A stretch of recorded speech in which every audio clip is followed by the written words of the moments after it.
ak honorable député Ismaïla Diallo di fàttali ni mi ngi bokk ci parti Pastef ci coalition parlementaire bi nga xam ne yéen a nekk fële ci assemblée nationale gis nañ ni suba mu ibbi li nga xam ne mooy session extraordinaire pour mën a statuer ci li nga xam ne mooy dissolution HCCT ak conseil économique social environnement ñu bari di wax ni le président de la République ak saisine bi mu def ci le président de l'Assemblée dafa teg benn dëgg sërëx yi nga xam ne mooy la mouvance présidentielle sortante ils sont majoritaires à l'Assemblée mooy waa Benno Bokk Yaakaar. Bon du ma ko mën a considérer comme dëgg sërëx parce que boo seetloo bon constitution moo ko encadré parce que moom dafa jukki ci l'article 63 de la constitution parce que ak sur notre règlement intérieur la loi organique sur l'article 5 et 6 que ne ñi nga xam ne mën nañu woote session extraordinaire c'est le président de la République le premier ministre le bureau de l'Assemblée nationale et aussi benn collège de députés bu ñu motee 79 war nañ mën a woote session extraordinaire pour un cas précis donc le président de la République foog naa de manière légale woote na au niveau de l'Assemblée nationale pour que ñu mën a saytu projet de loi bi nga xam ne dafay modifier constitution bi pour que ñu supprimer ces institutions à savoir HCCT ak conseil économique et social mu nekk mu nga xam ne dafay dugg en droite ligne par rapport ak vraiment projet BSF bi nga xam ne dañ ko mettre en place Diomaye président ne ñoom dañoo bëggoon vraiment rationaliser les dépenses mais également optimiser les ressources de l'État donc ñoo ko waxoon sénégalais yi wax dëgg yàlla ci yoon woowu lañ nekk rek moo tax tey jii ñu woo assemblée nationale comme que foofu la ñu war a jaar mënuñu jaar feneen donc assemblée nationale lañ koy woo léegi nag maintenant il nous appartient nous en tant que représentants du peuple parce que tey jii man lu tax ma koy rafetlu dama ne au moins sentir naa ñu acter ce qu'on appelle la séparation des pouvoirs président de la République mënoon na ne ah man de amu majorité au niveau de l'Assemblée nationale naa xaar rek ba am majorité moo mën a dugal samay réforme mais déedéet dafa ne. mais nee nañu stratégie bi ngeen mettre y a l'exécutif y a le pouvoir législatif ah man damay li nga xam ne nag dama ko war a jaarale foofu naa ko fa jaarale léegi ça nous appartient à nous de prendre nos responsabilités là-dessus et d'écouter ce peuple-là et de dire toujours d'écouter le vaillant peuple parce que ñoom ñoo acté changement pourquoi mu wax ko léegi bu ñu defee tey jii décortiquer tout ce qui s'est passé à l'Assemblée nationale ñun on était minoritaire au niveau de l'Assemblée nationale on s'est toujours battu par rapport à cette minorité-là avec la majorité présidentielle mais teewul lépp lu nga xam ne waroon nañ ko def nañ ko lépp lu nga xam ne tamit war na woon nañ ko askan bi def nañ ko ba élection présidentielle nekk suñu kanam ñu dem voter mais c'est comme si boo seetloo ñun la askan bi déglu parce que ñun ñoo féetee coalition Diomaye président donc ñun la askan wi jël voté ñu à 54,20% ne wax ngeen dëgg li ngeen doon wax assemblée dafa coïncider ak vraiment le projet de Diomaye président moo tax yéen lañ dégg léegi nag suñu ñëwaatee au niveau de l'Assemblée nationale logique par logique il appartient maintenant à l'autre camp d'être républicain xam ne nag ah ñoom li ñu jàppoon du loolu la Sénégalais yi bëgg kon nañ defal Sénégalais yi li ñu bëgg donc je trouve normal le président Bassirou Diomaye Faye indi projet de loi au niveau de l'Assemblée nationale te ñun ñu mun ko vraiment def xalaat ci peuple bi bañ ci xalaat suñu bopp. mais est-ce que yéen a ngi xalaat répercussions yu am ginnaaw bu ñu dissoudre yi nga deux institutions yi nga xam ne yéen a wax ni c'est des institutions budgétivores avec 15 milliards de francs CFA. Certes promesse électorale la mais aussi depuis bi ngeen ñëwee ba léegi gis nañu lu bari yéen a ngi koy casser ce qui se passe fële ne au niveau du port autonome de Dakar il y a eu beaucoup de Sénégalais qui ont perdu le travail au niveau LONASE aussi am na ñoo xam ne dañ leen licencié donc boo leen tasee institution est-ce que ce serait pas mais ngeen boole ko def ko benn entité ne serait-ce que pour casier ñi nga xam ne dañ fay liggéey ñoo xam ne c'est des fonctionnaires de l'État. Bon dans le cadre de la rationalisation et d'optimisation man je pense que secteur yëpp boo seetloo ñu ngi fay seet ñu ngi auditer ñu ngi xool donc lépp loo xam ne tamit noo ko doon def te jaarul yoon peut-être port moom moo yëngatu mais xëy na tam boo demoon FERA lu ne nga fay gis. LONASE aussi. boo demee LONASE lu ne nga fay gis. boo demee ONFP bi nga xam ne démb jaar naa fa gis son directeur général moom moo fi nekkoon sax démb apparemment. lu ne nga fay gis donc audit yi boo demee foo ñëw rek ñu tegal la audit rapport d'audit yi da ngay gis ku ñëw rek ñu tegal la donc dañ doon jël tout azimut sans ñu jaarale ko dans les règles de l'art donc yooyu yëpp dañ ko war a seet c'est pas que dañ koy def pour xañ sénégalais bi mu bañ a liggéey. mais ay pères de mère de famille ñoo fa nekk di liggéey ci administration bi. non mais xam nga boo ne da ngay jubal jubbanti ça ne veut pas que da nga bëgg a sanctionner sénégalais mais da ngay defaraat xëy na ñooñu sax mën nañu leen dugalaat je peux donner un exemple à Guinguinéo tout récemment par rapport à xëyu ndaw ñi dañu amoon contrat boo ñoo xam ne CDS moo leen waroon jël en charge au niveau local mais ñoom ils en ont profité ci xëyu ndaw ñi daal di leen wutal ay contrat au niveau du ministère de la santé ñu toll ci 64 agents yoo xam ne ministère de la santé moo leen doon jël en charge mais ministère de la santé ba mu yegsee ñi def audit ils n'ont pas compris ñooñu lan lañ fay wut mais dañoo résilier les contrats yi def na effet de boomerang mais en ce moment là ñu ngi nekk di defaraat yëpp te ñooñu dañ leen incha allah dañ leen delluwaat fi ñu nekkoon defal leen ay contrats yu baax mais loolu foog ñu saytu de la même manière je sais que à port ñi ci warul liggéey duñ fa liggéey. ñi nga xam ne dañoo toogoon seen kër tëdd di nelaw di jot seen i salaire ba pare ñëwuñu liggéey si ñooñu moom il faudra qu'on les sanctionne mais ñëpp ñi nga xam ne dañ doon liggéey bi mais defuñ leen ko dans les cadres légaux bu ñu ko mënee jubbante ñu jubbanti ko fexe Sénégalais yi liggéey.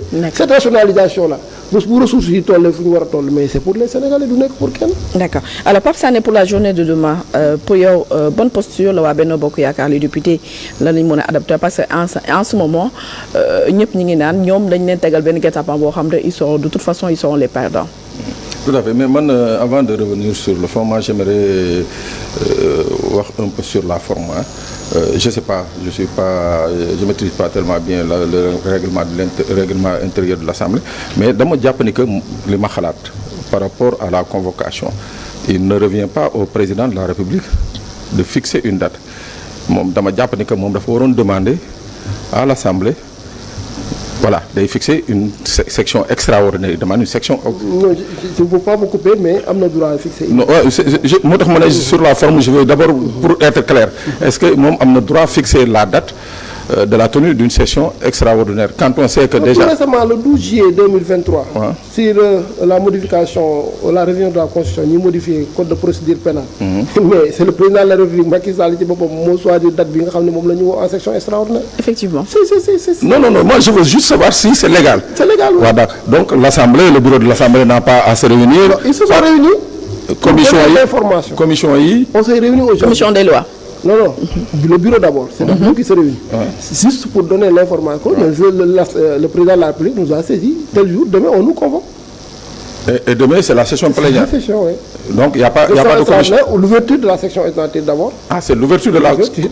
Voilà, c'est cette pression que je voulais savoir. Moi je pensais que ça. Non, c'est l'ouverture de la session. Ah ok merci ça c'est clair justement. moo tax wax leen ci émission bi ci wolof la. waaw non loolu laa bëgg a leer waaw. bien sûr parce que ni mu waxee date bi. xam nga le président de la République moom dans son article 63 am na droit woote session extraordinaire à l'Assemblée nationale. Voilà. waaw da koy jàll fu mu la da koy jox président de l'Assemblée. On est d'accord président de l'Assemblée woo bureau assemblée. On est d'accord ne leen président de la République lii la ñu wax. waaw on acte dañ koy acté. voilà déedéet moom laa ba léegi on est d'accord.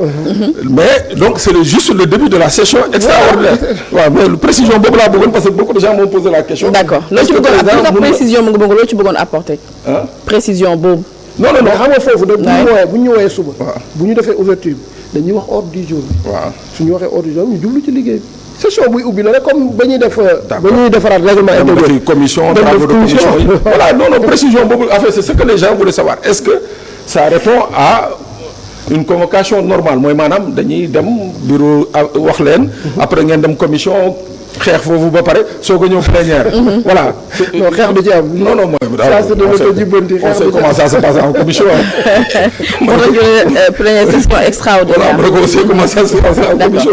le timing le moment choisi instant bu ñu xamee ne le président am na prérogative tas assemblée d'ici le 12 le 15 septembre. donc moment choisi pour mu mun a introduire li nga xam ne mooy saisine pour le président de l'Assemblée nationale est-ce que c'est des stratégies politiques qui a été mûrement réfléchi. Moi, je vais pas faire dans la langue de bois. Je dis que le président a fait de la voltige politique. C'est de la politique vraiment. Timing bi wax nga ko tey il est en train de se donner. Il a les moyens. Mais si sama xalaat en demandant justement cette session extraordinaire de laajte la suppression du HCCT et de la CEC du Conseil économique social et environnemental pour man président. Sénégalais yi lay jël à témoin il a des promesses yi nga xam ne moom la defoon Sénégalais yi mooy que lii dama koy dindi. waaw léegi Benno par rapport à la logique électorale du 24 mars dernier Benno moo war a soit topp rang yi comme les Sénégalais l'ont voulu en mars 2024 ou bien bañ ko topp c'est-à-dire le président est en train de prendre les Sénégalais à témoin et de mettre Benno devant ses responsabilités. maanaam man daal lu ma diggoon rek yow.